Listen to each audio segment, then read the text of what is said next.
Kisah naga di Jawa. Naga menghiasi bangunan-bangunan kuno di Jawa. Mereka dianggap sebagai penyangga bumi. Pada suatu masa, di sebuah negeri yang makmur di Pancala Utara, seorang raja memerintah dengan belas kasih. Kerajaannya damai dan harmonis. Karena itu, seekor naga menjadi tertarik datang dan tinggal di danau dekat istananya. Adanya sang naga lantas membuat ladang-ladang kerajaan teraliri dengan baik. Sebaliknya, kerajaan saingannya, Pancala Selatan, diperintah oleh raja yang kejam. Akibatnya negara itu kering dan dilanda kemiskinan.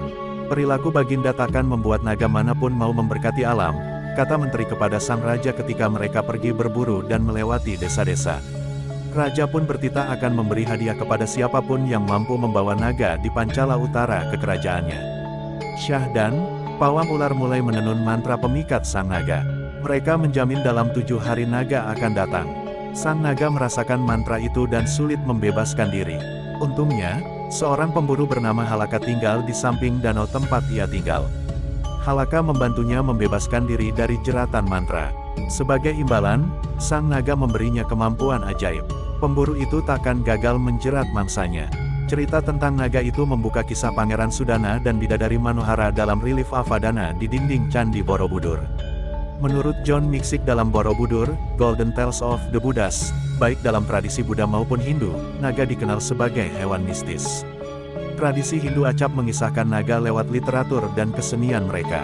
Seringkali kehadirannya dihubungkan dengan keberkahan.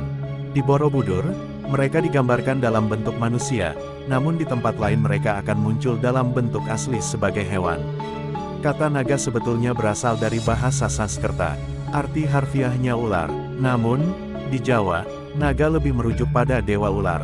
Dalam budaya Jawa kuno, mereka sering berhubungan dengan air dan kesuburan. Mereka bisa jadi jahat, bisa jadi baik. Ada banyak kisah tentang naga di Jawa. Yang muncul dalam pahatan di candi biasanya dihubungkan dengan air amta atau air kehidupan dalam kisah Samudra Mantana. Dikisahkan, dewa dan asura berebut mencari air amta. Kelak, siapapun yang berhasil mendapatkan air itu dan meminumnya akan hidup abadi. Konon, air itu terdapat di dasar Ksirarnawa atau lautan susu. Gunung Mandara yang terletak di Pulau Sangha, tak jauh dari lautan susu, lalu dicabut dan dijadikan alat untuk mengaduk lautan. Ular naga Basuki dipakai sebagai tali yang melilit gunung. Kura-kura Akupa menjadi landasan gunung. Ini semua agar gunung mudah berputar dan tak tenggelam. Maka diaduklah Ksirarnawa. Dewa-dewa menarik ekor sang naga. Para asura menarik kepalanya. Dalam arsitektur Jawa kuno, naga ditemukan pada era kerajaan-kerajaan Jawa Timur, dari abad ke-10 sampai 16. Yang tertua ada di Petirtaan Jalatunda di lereng Gunung Penanggungan. Tampak seekor naga melilit di bagian bawah lingga-lingga semu yang ada di kolam pusat. Menurut Haryani Santiko dalam Ragam Hias Ular Naga di Tempat Sakral Periode Jawa Timur, terbit di Jurnal Amerta, itu adalah penggambaran adegan pengadukan lautan susu. Naga digambarkan seperti naga Basuki yang melilitkan tubuhnya pada Gunung Mandara.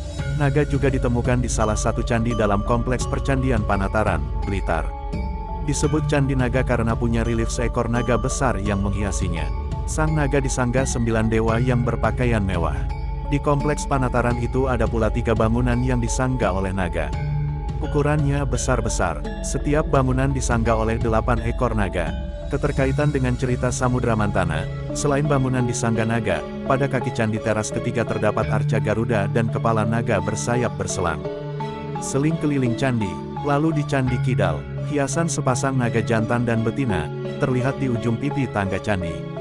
Menurut Haryani, hiasan semacam ini belum pernah ditemukan pada bangunan percandian Jawa Tengah. Ragam hias ini juga ada di pintu masuk Candi Jabung di Keraksaan. Candi ini berasal dari masa Majapahit. Arca kepala naga ditemukan juga sebagai penjaga pintu bangunan sakral. Misalnya pada pintu masuk Gua Selamangleng di Kediri. Pun di tangga bangunan teratas Candi Penampihan di Gunung Wilis, sepasang kepala naga menjadi jalatwara atau pancuran air. Ular naga dalam beberapa mitologi dianggap sebagai lambang air dan dunia bawah, tulis Haryani.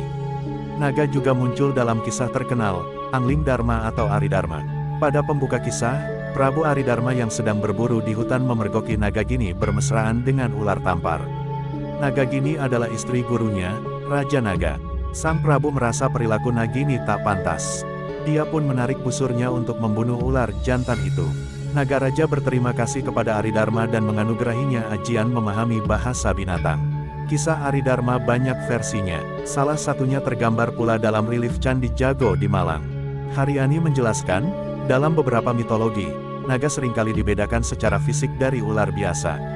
Naga digambarkan bertubuh lebih besar dari ular biasa. Ia sering digambarkan mengenakan mahkota dan perhiasan lainnya. Kadang juga berkaki empat. Beberapa naga dianggap setengah dewa.